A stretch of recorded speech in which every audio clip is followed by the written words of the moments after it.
Well, welcome everyone to our second episode of What's New in Charlotte Business. Kind of switching it up today. Last episode we had Chris Bushnell on, and today we have Nikki Davis with Connecting Charlotte. Nikki, thank you for coming on. Hey, thanks for having me. Yeah, absolutely. So the whole purpose of this show is to reframe the Charlotte business scene, and reframe everything that Charlotte has to offer. A lot of people that are newer to the area, they move to Charlotte, they think finance and they think banking. And what we really want to do is we want to take a step back and we still want to highlight those things, but we also want to showcase that there's a lot more that meets the eye than just those two sections. And what I really like about what Nikki does is she actually helps. She's almost like we have a joke that she's like a female version of Hitch. She has a really cool dating platform that she does. So Nikki, why don't you kind of tell us a little bit about that? But before you get into that, kind of tell us about your journey from where you were to Charlotte. Yeah, absolutely. So I'm originally from Cincinnati, Ohio. Good old Midwesterner. I feel Go like there's Bengals! a lot of us. Yeah, Yes, yeah. exactly. I feel like there's a lot of us here in Charlotte. But I've kind of lived everywhere since college, kind of been all over the map. I've lived in New Jersey, South Carolina, California, and now Charlotte. So been all over the place. My family is in the Southeast area, so that's kind of what brought me here. I'm a remote worker, so I kind of got to pop all over the place. But yeah, trying to grow roots and settle in Charlotte.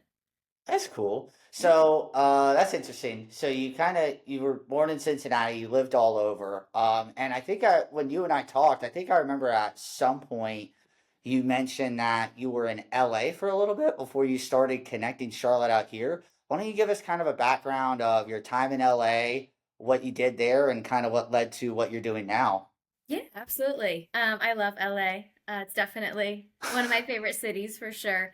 So I Yeah. lived in LA for almost 2 years. Hmm. Um, again, being a remote employee, kind of having the ability to move all over the place. So that is kind of why I ended up in Los Angeles. I just wanted to Hmm. try out the West Coast. I'd been there quite a few times to visit and just loved the culture, the people, the weather, of course, 75 and sunny being from Ohio. So absolutely loved LA. So kind of how I got inspired, I guess, to start connecting Charlotte has to do a little bit with my time in Los Angeles. Um, that city is just very fun. There's so much to do. There's so many Hmm. people. Everybody I felt was very authentic and had all of their different hobbies and groups. And there were just so many ways to meet people authentically, meet Hmm. people that do the same things you do, have the same passions, hobbies, etc. There was just always really great, genuine ways to meet people intentionally. And I was actually a part of a group called The Next Fun Thing, and they did kickball, cornhole, speed dating for friends, just all ways to make friends, make connections. So that is kind of how I got my start, I guess. So using their technology from a speed dating and mixers perspective, they're kind of my mentors from the West Coast. But that's kind of how I got inspired to do that. I've always been a little bit of a connector of people, liking to bring people together, whether that's like setting people up on dates or just having a girls' night. That just kind of is what makes my heart happy. So that's a little bit about why I started it. Because when I moved from Los Angeles to Charlotte, I felt like there was a little bit of a lack of it. There are tons of great like social groups and all sorts of things to do, but I really thought there was an opportunity to kind of bring the intentionality to it. So more small group settings, extrovert and introvert friendly ways for people to meet each other and make genuine connections. That's really cool. So, kind of tell us what connecting Charlotte is. Give us Yeah. the full breakdown. I'm someone that, let's say for example, I've never heard of connecting Charlotte. What exactly is it? What do you do? All of that. Yeah, absolutely. So honestly, kind of figuring it out as I go. But the the goal is just to connect people and make authentic friendships, relationships, etc. I want people to have fun, make meaningful connections, and make Charlotte kind of feel like home. So that's kind of the goal. We're starting with different dating events and social events, so ways to make romantic connections or friendships. Even at some of our singles events, a lot of people make friends, which is really cool, like getting each other's That's interesting. yeah, so it's Wow. really cool. And it's cool to see, right? Like you're at this event and the sold out event, 50 people. Our one last night was 80 people. So it's Mm. just so cool to bring all of those people together that wouldn't have otherwise maybe ever met. So it's really, really cool to see. So that's a little bit about what Connecting Charlotte is. We have a lot of ideas for the future, but essentially just fun ways for people to meet.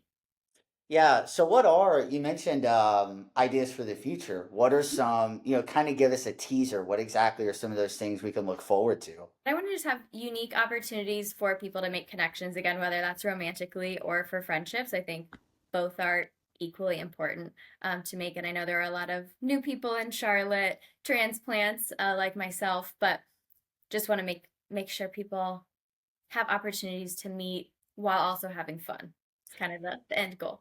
Yeah, now you mentioned, and there's a lot that that Connecting Charlotte does. You mentioned the romantic side of things. So, a lot of people might think, well, why would I go out to this event? I can just open up like Tinder or Bumble or Hinge, and maybe get dates that way. But you have a really interesting model in how your group works because it's actually a step above the dating apps. Kind of explain like what makes you different than maybe say getting on Tinder or something. Yeah, definitely. I would say a lot less miserable, right? Sure. Yeah, the dating Right. apps are not great. I think I'm gonna answer your question eventually, but Sure. just a little bit about like dating apps. I think recently, especially since COVID, right, there's a lot of the loneliness epidemic. I think we all got really comfortable with being remote and having these digital connections. But now I think recently, even in the past 6 months, 12 months, I think people are now really missing that actual in-person connection. There's such a big difference, right? Like if you have a long distance bestie like I do, we text all the time and that's great. But like, of course, being in person and having those actual in-person memories are 1,000 times more important. And I think it's a little bit of the same there. Um, just a lot better experience. And I think, for example, the dating apps, it might take you months to meet 10 people or go on 10 dates. And especially as like working professionals, I can't just, line up a bunch of dates. You have to be intentional and kind of pick and choose who you go out with. But for one of our dating events, we'll pair for speed dating, for example, we do like a modern spin on speed dating. You'll meet about 10 people in one evening, and it's all based on compatibility. So people will take a compatibility quiz about themselves and their preferences, and then we'll pair them accordingly. So they're meeting the top 8 to 10 most compatible people at the full event. So it's based on authentic kind of things. And then instead of that could take again months to go on 10 dates. So it's kind of getting like a little mini date before committing to a first date. Because I think a lot of times with dating apps, in my experience and friends, right, you'll be so excited that you're chatting and it's going great and you're having great conversation. And then you get to the date and you're like, nothing there, right? Like, Yeah, you're like, check please. right, exactly. Like, oh gosh. Um, and so I think dating events, speed dating, whatever, Yeah. gives you the opportunity to evaluate that spark first. Of course, if it's like a 6 or 7 minute speed date, you're not going to know everything about the person and know if it's your husband or wife, but you will be able to evaluate, like, oh, I might want to see this person again. So I think it's a much more effective way, definitely more Hmm. efficient in terms of like time. But it's been very effective. We've had a lot of people go on dates and again make friends from this. So we know it works. We just started mid-December, so nothing like Instagram official yet. But yeah, I know a lot of people have been going on dates from these events or multiple dates with the same person. So it's been definitely effective and a And good. I think that that's important. You mentioned something before about how, you get on Tinder and or Bumble or whatever platform you're on. and you gotta swipe a bunch, and you gotta, swipe right, swipe left, whatever. And it takes you months to get 10 dates. And even then, those dates that you go on might not even be the quality that you're looking for because people can lie in their bio. People can say all kinds of stuff. So you get to the date, and then all of a sudden you're like, oh man, that's like, I just almost wasted my entire night. Right. Whereas with what you do, it is a little bit in the sense that it's a little bit of an extra effort, but that extra effort saves you months and months and just a lot of time and headache, and all of that. Then you get matched up with somebody that you're very compatible with, almost instantly. So I think that that's really cool. So another thing that I think is different about dating events versus online dating as well is the intentions of the people. I feel like everyone that has shown up, at least to our events, have been really positive with their intentions. They're there to find a relationship. They're not there to waste people's time or lead them on or ghost and all of the stuff that people experience on dating apps. So I think for a free dating app, it's a lot easier to just swipe, or people just want compliments or whatever the reason that they're on might be kind of shallow. I feel like the people that are showing up to a actual dating event have a lot better intentions overall as well. So the quality of people that show up is definitely above what I have seen on dating apps. Yeah, you definitely see that. You definitely see that on the networking, on the professional networking side, where you've got your general networking groups, and those are always great. But then you've got your networking groups that are for like finance professionals, your networking groups for like real estate. Those are a lot more intentional. Yeah. Um, One of the things that I think would be, well, let's talk marketing for connecting Charlotte. I think it would be, is it in the cards in the future for connecting Charlotte to do like a Charlotte's Bachelor or Bachelorette? You get somebody, yeah. I mean, we're talking big time here. Are Yeah. we doing like a Charlotte Bachelor or Bachelorette? We've got a little competition going on, connecting Hey, Charlotte's part of it. I like that. I will add that to my idea list, Yeah. Austin. So thank you. I'll give you a little shout out if we if we do it. I definitely do want to get into those kind of like live events, Yeah. whether that is the Bachelor or Bachelorette or however we want to kind of phrase it. But I actually do have a few ideas for actual live events like that are just kind of fun. So I don't know if you've heard of like a pitch your friend event, for Oh, example. interesting. Yeah, I have heard that. So our Yeah. partners out in LA do that. And like 10 or 12 people will come up and pitch a friend to a group of 150, 250 people. And it's just like a good time. It's a production, right? Like not even everybody in the audience is single, but you can virtually raise your hand there. So there's experiences like that are just fun and effective still, right? Like the people on stage are getting tons of dates, and people that are single in the crowd are also interacting. So there's those kind of events, but I also have some unique ones in my back pocket as well. I think that'll be once we get a little bit bigger. Since we're still really new, I need to get good at what we're doing, stay focused. But I definitely have a lot of ideas like that as well. I think the sky is the limit for sure.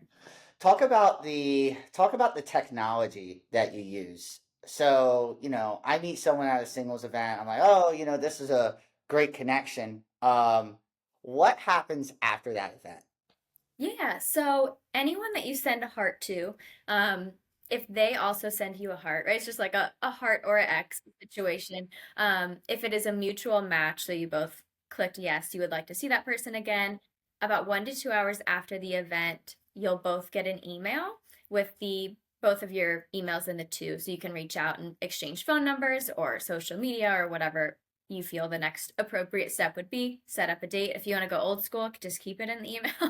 Oh, But yeah, so 1 to 2 hours after the event, everyone will get their mutual match notifications, and they can continue the conversation in whatever way they please.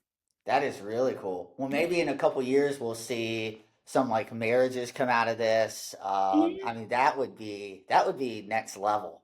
Yes, I will say our LA partners, again, they're called The Next Fun Thing, and their romantic side of it, spinoff is called Get Love in LA.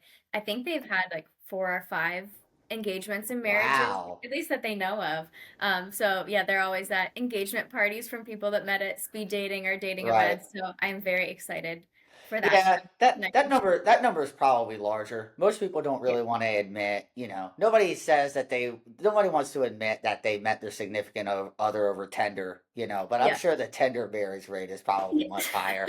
That's true. So, Yes, for awesome. sure. Well, where can people stay connected with you? How can people know, what's coming up? Yeah, I would say Instagram is where we post the most. That's kind of Mhm.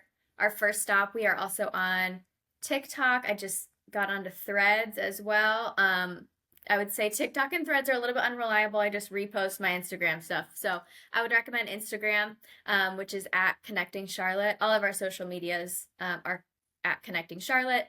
And we also have a website if you want to learn more information too, which is connectingcharlotte.com. Awesome. Well, Yeah. thanks so much for jumping on here, Nikki. It's Nikki Davis with Connecting Charlotte. If you're someone that is moving to the Charlotte area, you've already moved here, trying to find your group, trying to find your place, or maybe trying to find your significant other, this is a fantastic group to check out. Highly recommend.